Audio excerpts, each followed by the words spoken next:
Hey, welcome back to The Growth Show. I'm your host, Whitney, and today's episode is for anyone who's built a reputation, a career, an identity around one thing that isn't working so well anymore. And you're finding yourself asking, what do I do next?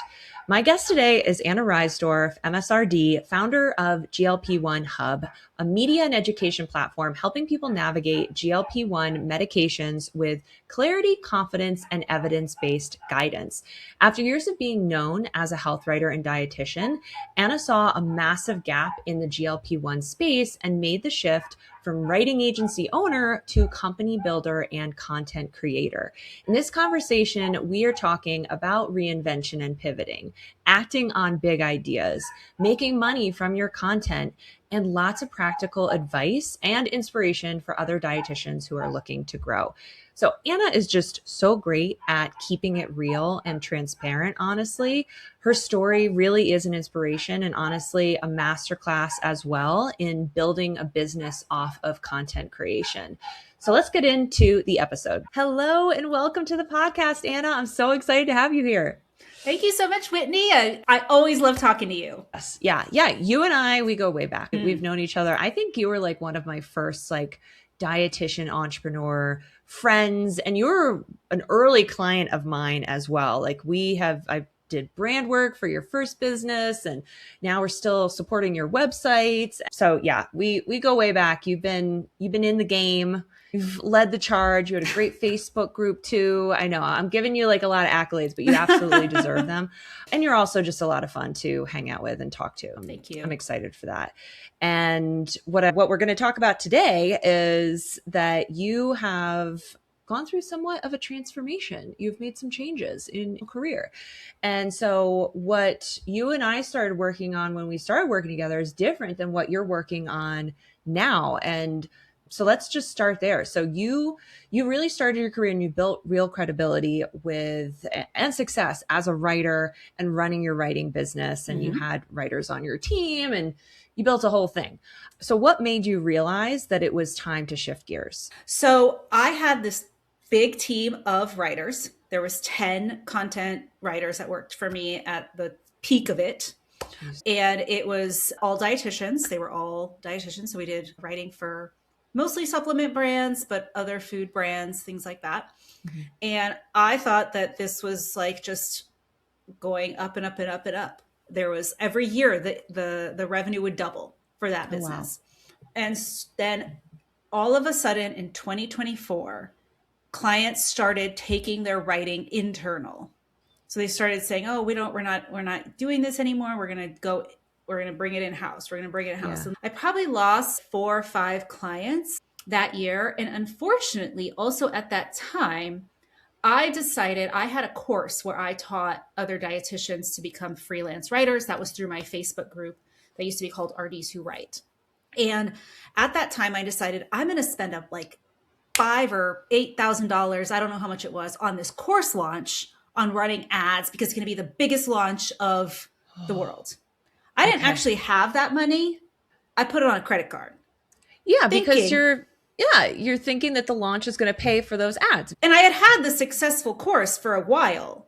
I thought that if I invest into the course through the ads, that I will get that money back. Plus, because I had been launching the course and making $10,000, $15,000, $20,000. I thought I'll at least recoup 10 on top of what I spent. Yeah. Was this the first time you were doing ads, or had you done ads before? No, it was the first time. Okay. And then plus a social media person to create different assets and stuff like that. So all in all, I was $8,000 in debt from that course. Yeah. Didn't pan out. I don't think I even recouped. I think I maybe sold $4,000 worth. So I was in debt. And was that also the worst launch then as well too, to add insult to end? And not only did you invest more, but then also it didn't even perform the same. Correct. As, okay. So I feel your pain. I have heart palpitations because I've been through some of those challenges myself. So I can relate too. Yeah. Yeah. And so you take a gamble on your business and you're thinking it'll pay off, and then it doesn't. And then the writing clients started dropping off. Yeah. And I all of my work was outsourced to this team. Like I would collect a percentage of what they would be making. Probably 60% of my money would go to them. Yeah. Because I don't believe in paying RDs terrible rates. So I want to pay them a fair rate for their wonderful work. Yeah. Appreciate you. A little at a time, I started having to kind of take the work back and do it myself because I just didn't have enough to like cover this debt and this. I was like trying to swing it. Yeah. And then there's this little robot named ChatGPT showed up and things really started going downhill. So by the end of 2024, I had to let go of the majority of the team because I just didn't have enough to really feed all of them in a way that they needed. And some of them were like, that was like their main source of income. So I was like, you probably should get a job. Yeah. Like, this isn't going to work. Some of them were single moms. Like they were really counting on me to bring the bread to them. And I just couldn't do it anymore. Yeah. So I unfortunately had to lay all of them off except one. Okay. And so she and I split the work through all of 2025. And every month I was within, no, it wasn't 2025, it was 2024. Sorry. I was within like $200 of what I had to pay myself and her. So finally I was like, I just can't do this anymore. Yeah. And the clients kept falling off and they like say, nobody had ever said to me, we're going to use AI now. But you start like reading between the lines, like we're taking it in-house and then suddenly there's all these AI tools out there on the market. And so you can, potentially. And plus like with all the SEO changes, that's what we did mostly is SEO writing. And with the AI overview on Google, and you're not going to be at the top anymore. And there was those updates that happened with Google where people like lost their ad revenue. Yeah. There was just like a lot that's been happening in the last couple of years. Yeah. So I was just praying every day for new direction. I was like, I need something. Like something has to happen. Like I can't be within like a $200 window every month, like scraping by, trying to make this work for me and this wonderful RD who works with me. It's not fair to either one of us. Yeah. So one day in the shower, I've been a GLP-1 user for 2 years already at that point. And I made a lot of mistakes on my GLP-1 journey. I thought you would take the medication, you get off the medication, your life would move on and that would be fine. That did not happen for me. So I thought, if I'm making all these mistakes, what are like the people doing out there that know nothing? So I said, what if I started the hub for all GLP-1 information? And then I immediately went to GoDaddy and the domain was available. And I was like, this is it. The direction that I have been waiting for. Yeah. So I honestly had to ask my dad for a loan, which was a gift, ended up being a gift, to build a website and get it out there. And it has blown up to a level that I do not understand.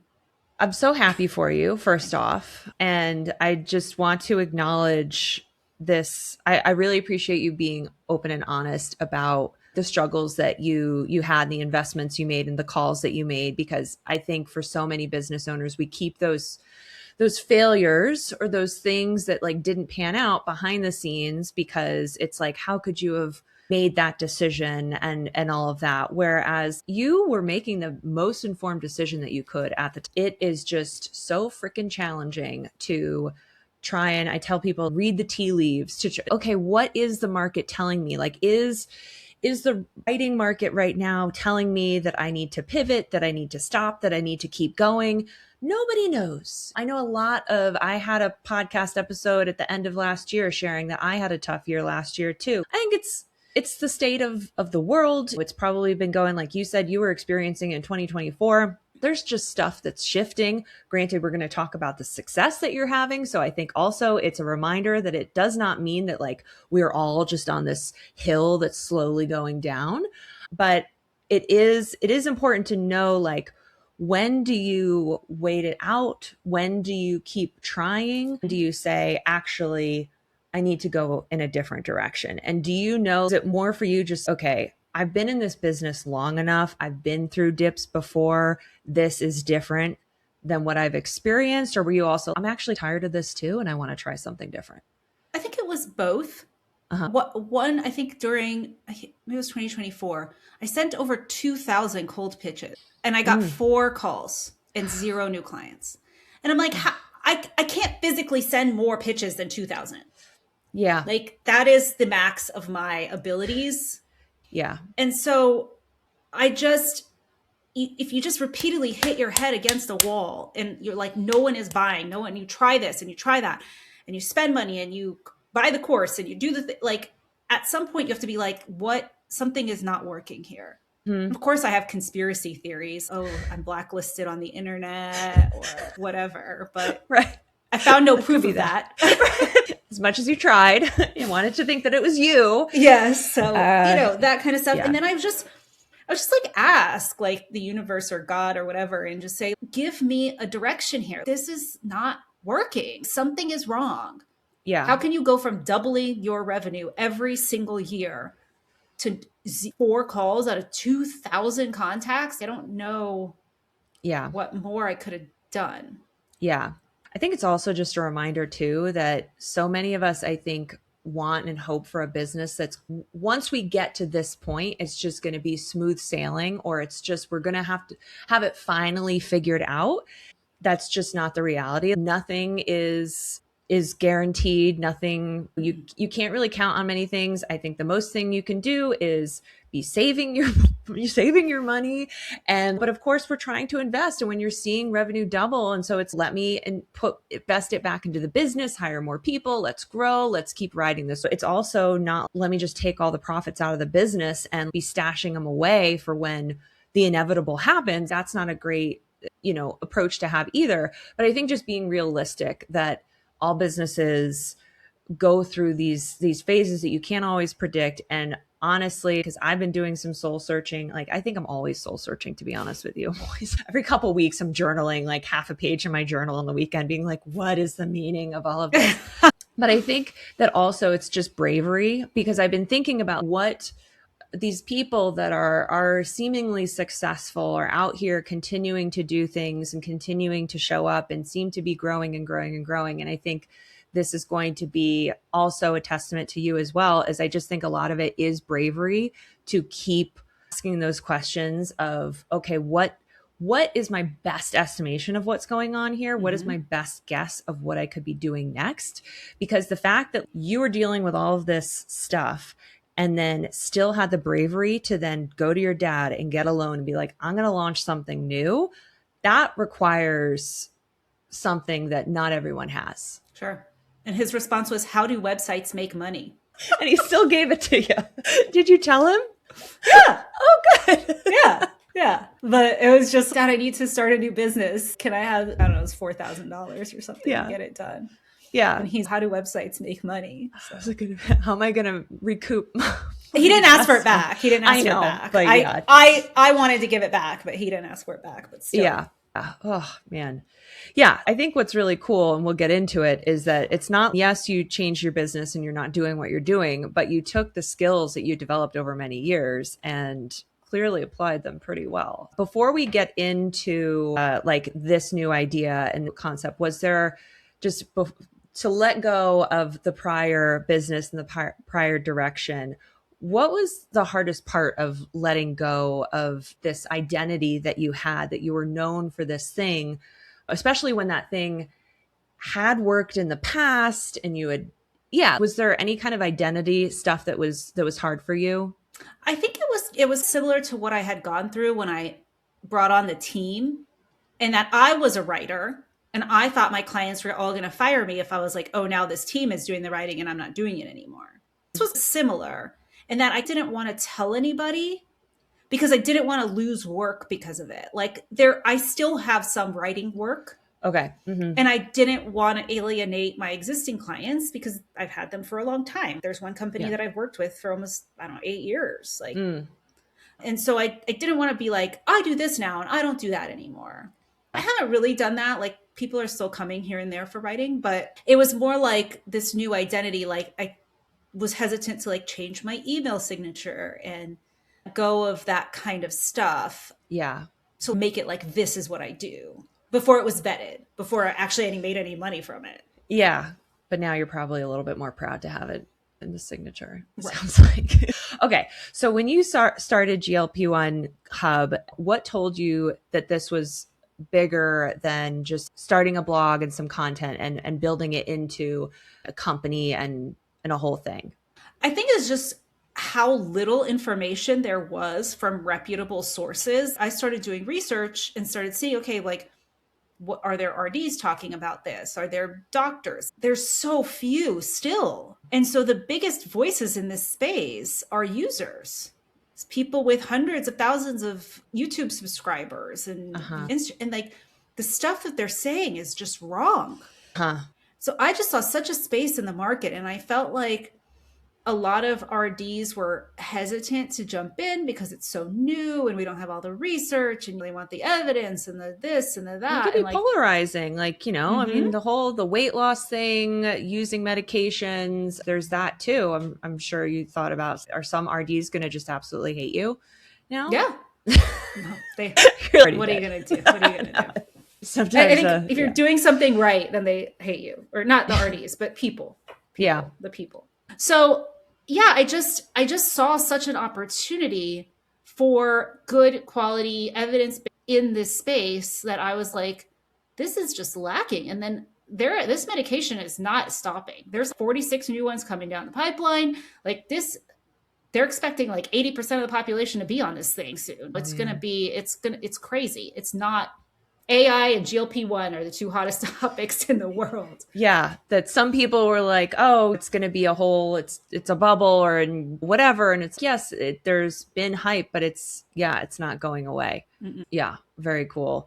It's just awesome that you saw that opportunity and you decided to jump on it. And I just love that, you brought skills that you already had. I think that is something for anyone out there who is trying to figure out, like, should they go somewhere else? Should they do something new? It's the past you that maybe that thing isn't as successful anymore. There's still a lot of knowledge and expertise there. Like, I have to imagine that a lot of the success of the hub too is just the fact that you know how to write researched content, get it to rank and all of that. That's what I've been doing for everybody else, right? For so long. And I never had anything of my own, really. I had a website, but it wasn't really a focus. So try to get SEO on it or that kind of stuff. Like, it wasn't ever like a main part of the business. It was pretty easy to like leverage all of that, plus my extensive network of other dietitians and brands and all this stuff that made it easier to make it go quickly. Yeah, for sure. Yeah, you mentioned that you're building this thing that is kind of like it's bigger than you now. It's not just you're building like something that for other brands you built for them, and now you're building this for yourself. And going from like expert for hire behind the scenes to now you are in charge of building the thing that you are also now putting in the work that you used to do for others. How did that change, like, how you make decisions, or like how you're running this new arm of the work that you're doing in this new business?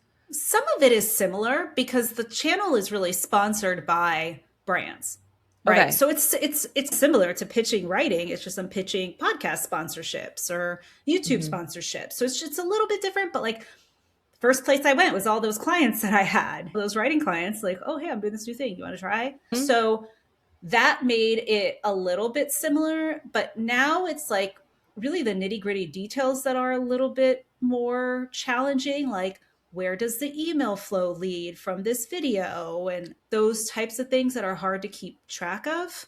So it's a little bit different than just like pitching and doing the work. And then the piece that I knew, but has been very hard is the attacks, like just dumb YouTube comments. Oh, because I take it real personal and I need to not read comments. Yeah, that makes sense. The more visibility and the more you put yourself out there and on a topic that people can have lots of opinions about and lots of trolls. Yeah, I think that's probably the best, either not reading the comments or having someone else who is building them and doing it because it's just like unnecessary to bring yourself down into that. No, and there's just that one that just gets in your head. Yeah. I can't let it. I need to, like, my husband keeps saying, they're not criticizing you. They're criticizing a moment of you in a video that you did 2 weeks ago. That's not who you are. But it's tough. They shouldn't, like, the fact that they're even criticizing you. Yeah, it feels tough. It's just crazy that they're like criticizing you even to begin with. I guess that's just the internet these Somebody days. said that all GLP-1 users have low IQs and I'm the lowest IQ of them all. Oh, that's so vile. Yeah. People say things.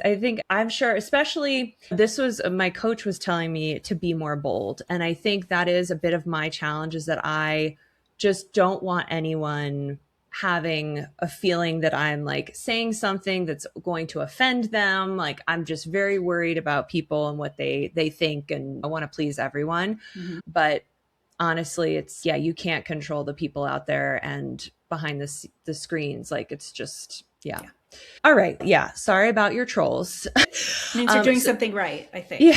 Yeah, exactly. It's getting seen by more people. That's good. And it's increasing your engagement. So that's also good. So you mentioned that you're also going out and now getting people to sponsor podcasts and all of that. So do you mind sharing too, like you mentioned that it's been very successful. So anything you can share in terms of, is most of the success coming from sponsorships? Are you getting ad revenue? Like, how are you measuring success of this platform, and what are some of the things that are working really well for it? So pretty much I started the podcast in the end of February of last year, so almost a year now.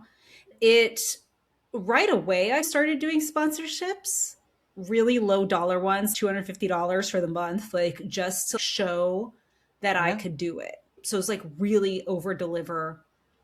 But by the summer, it was fully sponsored through the end of the year. That's so amazing. it was making about $6,000 to $8,000 a month within 4 months. I don't even know what to say. Congratulations. Thank you. To say. And then I posted this video on YouTube that I knew would get the people riled up. And it was a video called I Gained It Back, with my stupid face going like this because I gained weight. I tried to stop the medication and I gained weight back. And so I told that story and within 2 weeks I was monetized on YouTube. Oh my gosh. And that's not a huge amount of money. Like right now I have about 14,000 subscribers and it makes about $1,000 a month from just ads. Amazing. And how do you put out, do you have a cadence or a plan, or is it just like whenever you feel like it? It was once a week all last year, but my husband got laid off in November, so I hired him. Okay, nice. And now it's twice a week. Amazing. So eight videos a month plus 2 podcasts a week. So 16 pieces of content a month. And then right when I started, this other dietitian contacted me and she said, do you want to collab on a digital product and we'll split the revenue? So that still makes money. And then I drummed up some meal plans and things using like That Clean Life and put those out there, recipe collections, like things I could easily sell for a low dollar amount. So that's doing about $1,500 a month. So between all of that, I just started a membership when I have like 26 members now, just launched last week. And so those are GLP-1 users, other consumers. Is that interesting too, that now like you had been B2B for a while and now you're starting to do B2C stuff? Yes, it's different. Tell me like one way that it's different. The people really want my attention, which I understand. That membership in particular, I hired this dietitian who I co-wrote that guide with. Yeah. And so she's like doing the touch points. A little bit more because I have to stay focused or else I get distracted by their questions and commentary and all of this. So it's a little different. It's like my vision for GLP One Hub was to not be the face of it. I wanted to have the same business model that I had for the agency, where I hired a bunch of RDs and MDs and other people to actually be the face. Yeah. But I didn't have enough money for all of that. So now I am the face. Yeah. And also you're sharing your story, you know, and so it's like, how do you take that part? And so many people are looking for like the real person behind, you know, a brand and not have it be faceless. Granted, you were planning to have faces, just not your own. Right. But it sounds like you're moving in that direction anyway by having someone else helping with the membership, and you can yeah, you can start introducing people. I still remember, this is a silly example, but I remember Headspace and Andy, good old Andy. He's still on there. I still listen to him every day. I like his voice the most, but he started adding other meditation counselors or whatever you want to call it. You just slowly introduce those people. And I think that probably can be a concern for a lot of practitioners too. Let's see, Julia, one of our prior clients, has grown her group practice. And we talked a little bit about like that concern of, just like you talked about with your clients that you were doing writing for. And then what if I bring in these other people? And it's a transition. You do need to be mindful about it, but businesses go through it every day where they bring other people in to work or be there or whatnot. Well, that be the long-term vision, is like, maybe it could be a bigger platform, like a publishing platform. There's a lot of things like this where somebody was giving me an example of a gardening channel where the one guy was doing the gardening and then he hired other gardeners who had different gardens and different experiences. And then they all were doing, he wasn't being the main person anymore. Yeah, I think that makes a lot of sense. And so you also have the website and you've got blogs there and you've got ads there. And so how is that going? It's fine. It got on Mediavine, like the low tier of it. And so I don't know, it's making $30 or $40 a month right now. It needs more focus, but with the volume of the content, plus I still have the writing clients, plus pitching, which takes a lot of back and forth with trying to figure all that out. I haven't had a whole lot of time to focus on that. I would love for that to be another thing to hire for, but with now I'm the breadwinner of our house. And even though my husband's doing a lot of the day-to-day work, still, like, I still have to make a certain amount. Pick your battles of what you're doing and where you're going to be investing and all of that. Yeah, that makes sense. Yeah, it's interesting that the channels that have been the most lucrative so far, like quick to monetize and be profit bearing, is the podcast and the YouTube channel for now, and then doing that membership. And I think another thing that's interesting that I'm interested to hear your thoughts on too, the passive income thing it's been like for so many years, the thing everyone wants. And then it is a lie. It's not passive. It's a lot of work. And the reason that you start making money is because you have traffic and you have an audience and you have people like coming to your content and seeing it, but it takes time to build up that audience. But it doesn't mean that it has to take you a long time to build up that audience. And it sounds like the podcast, like you're making money off of sponsorships, but how's the listenership on the podcast? Has that blown up, or are you just getting sponsors because they're like, we just want to sponsor this. There's nothing else out. No, it's crazy. It's got almost 190,000 downloads in a year, like 40,000 a month. It's amazing. In the top 20 of medicine on Apple. Wow. It bounces around. I don't really know podcast. I don't understand podcast charts. One day it's like at number 12. One day it's at number 19. Yeah. Who knows? And then it depends which chart you look at. Yeah. It's got 40,000 downloads in the last 30 days, almost 200,000. And it's been crazy. And then people buy things from it. So there is like a passive income component to it as well, in that, like, that's how people are coming into the membership. Like, I recorded one ad and then we stick it in wherever we have, and then it generates. Yeah, you income. Sponsor your Right. You're getting other people's. Okay, let me take some of that too. And so then I have to run the membership, so it's not passive. Yeah. No. But like the way they're coming in, I haven't really done anything beyond that. Yeah. And so growing the listenership, was it just organic? Like you're just putting out content and that just happened? Or have you forayed into ads again? Or are you like, no? No, what I've done, and this is like what I did in the dietitian community too, is I've started like networking with people who are these GLP-1 influencers. Okay. So I just reach out to them and say, hey, you want to do a swap? And then they come on my podcast, I go on their podcast, and some of them are quite established. So that's helped. It also helps that for a long time, I was the only podcast that was just about GLP-1 that was by a healthcare provider. Okay.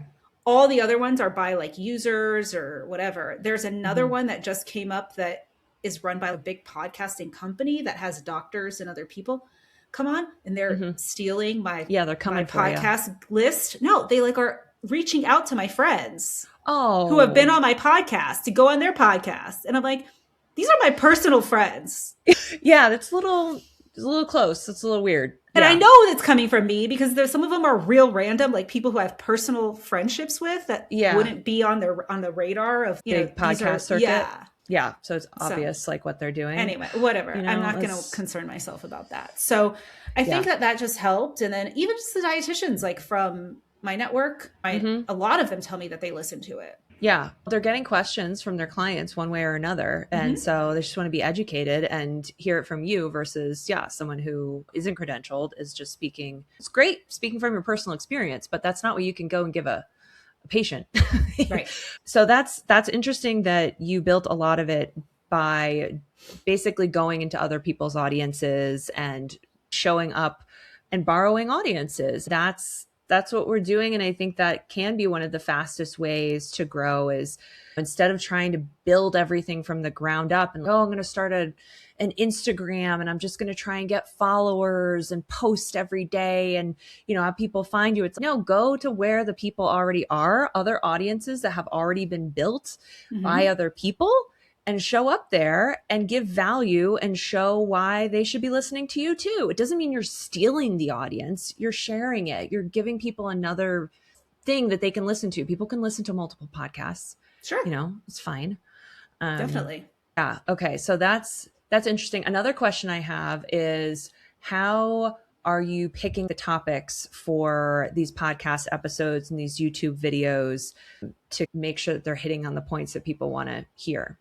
In the beginning, I just had so many ideas, right? Like this GLP-1 thing is really not just about weight loss. It's about now you have all this clothes that don't fit anymore. Like, how do you organize that? Like, I wanted to interview a married couple where maybe one of them lost weight and one of them didn't. And like, what happens there? And then there's like emotional aspects of like weight loss. Suddenly people are noticing or they're not noticing, or like, how do you deal with all that? There's just so much about it. Yeah, you're right. There was just so much. And then people start coming to me with ideas too, wanting to talk about this or that. But there's still topics that I haven't covered. Like I want to talk about testosterone and GLP-1. I want to talk about hair loss. I want to talk about infertility or fertility. There's so many topics that I still have and that people ask. Like, I think I'll never run out of topics. So I did run I had a SEM rush for my writing days, and I did run a keyword list. Yeah. And then I survey the audience that comes onto my email list. I have 5 or 6 questions that I say, where are you at? What are you struggling with? What are some brands that you like? And then I take that and pitch it to the brands. So yeah, it's just all kind of feeds itself. I love that. That's great. Those are all really great ways to get ideas. I think I just had a question from a client the other day who was getting frustrated sometimes with doing the keyword research for a blog. They had an idea, but then the volume wasn't very high. Or like, I know for my podcast, I don't do much keyword research or anything because I just try to come up with ideas of what do I want to talk about? What do I think my audience needs to hear? And I think there's this balance. There's a place, obviously, for doing keyword research and all of that, but it is not the end all be all of what you should or should not put out content about. Yeah. And this topic of GLP-1 is interesting to me. And so I know what I want to learn about. Yeah. And so one of our colleagues is like the heart health dietitian. Like she is the most knowledgeable person on heart health that I've ever interacted with. So I was like, hell yeah, I want to have her on because she's going to have so much to say about this. So some of it is topics that I want. I'll be honest, those aren't always the ones that the audience wants. Yeah. But you're not, I think also this still needs to be enjoyable because I think the other thing that I want to call out and ask about is just the level of content you're creating that is your physical presence. Like you have shifted from being a writer or running a business and having a lot of people doing the work. And yes, you're pitching and all of that to now you are putting out like multimedia content. You're on these podcasts, you're talking, you're on video. Like, how do you keep the energy up or the drive up to keep showing up maybe when you're having an off day or it's just crap pieces of content a month that's long form? Like that's a lot. I was drowning, honestly, before my husband came in. I was only doing 4 episodes a month of the podcast and then 4 YouTube. Okay. And that was a lot for me. And I'll be honest, I was like the back end details of it, which YouTube takes a lot of back end optimization to get right.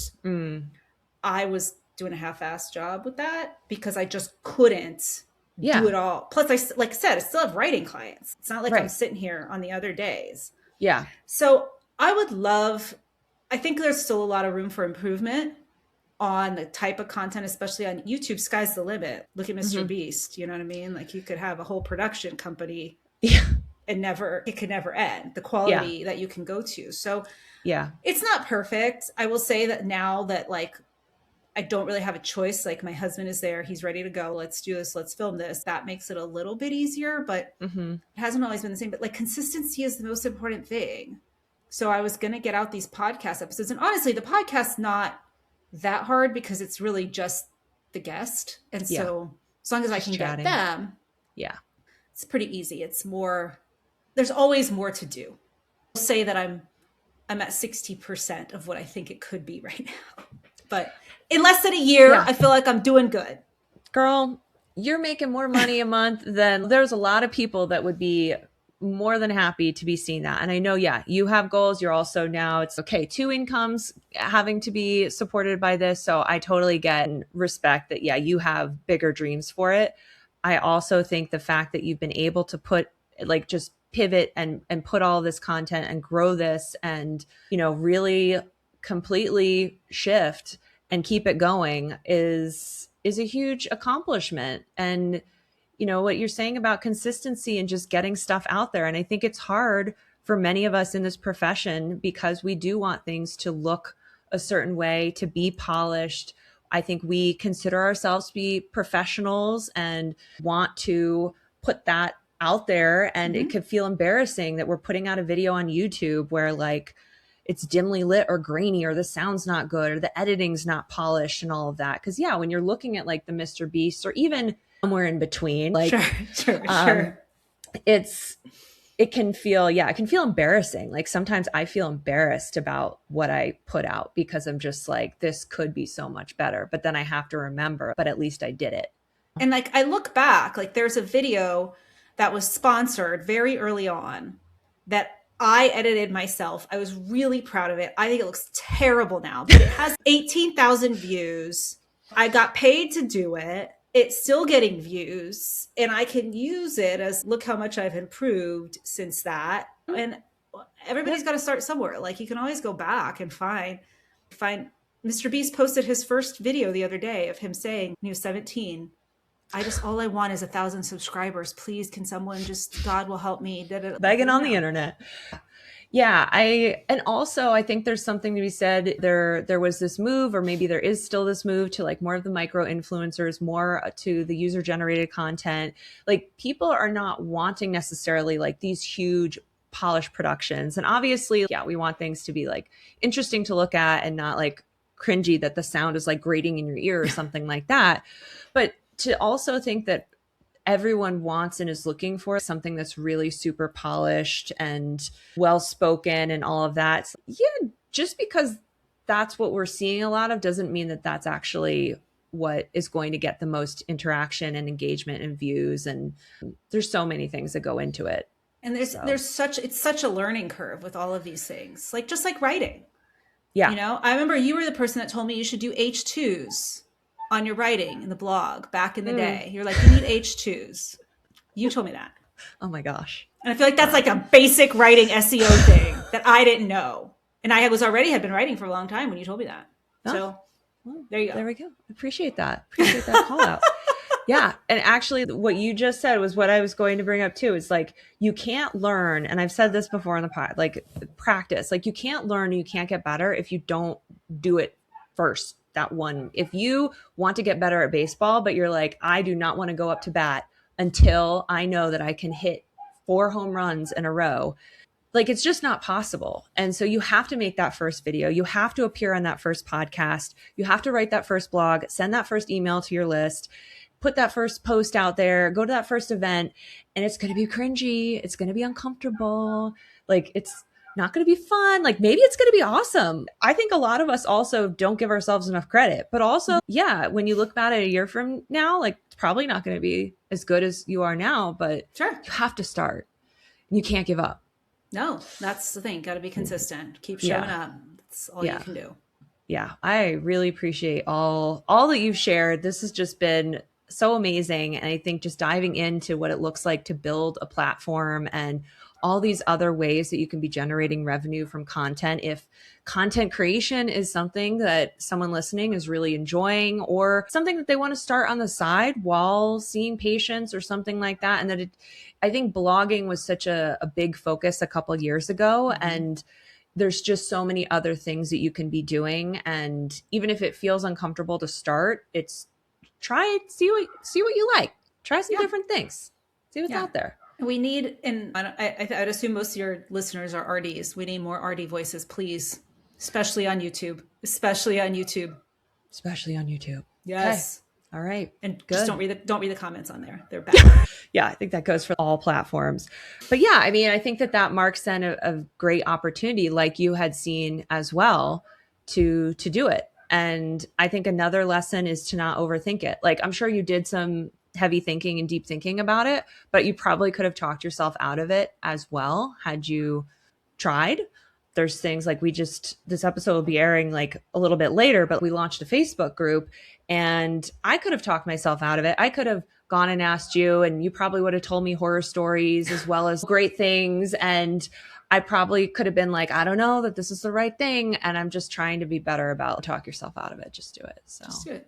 Do it. What's the worst that could happen? Yeah. Well, any final, you gave many like little sage pieces of advice, but any final words of advice for anyone who is maybe considering doing something a little different, or maybe starting down a path like what you're doing for something like this? Yeah, I think that there's a lot of opportunity for RDs, and it's really important that we show up for the people because they really need us. This GLP-1 thing is a huge opportunity, and older adults are going to start getting more and more access to this medication, and they really need help. And we can be the leaders of this and like finally get the respect that we deserve. I love that. Oh, I appreciate that. Yeah. What a great way to end. Thank you so much, Anna, for everything that you shared and for being so inspiring and continuing to champion the profession. You've been such a great source of support for so many dietitians throughout the years too. So thanks for continuing to be that. Yeah. Awesome. Thank you. Thank you so much for tuning in to today's episode, and a huge thank you to Anna for being our guest on the Growth Show today and everything that you shared. I just learned a lot. I loved it. I hope all of you loved it too. If you did, make sure to share this episode with a colleague, give us a rating and review on Spotify, Apple, wherever you listen to your podcast. It would really mean a lot.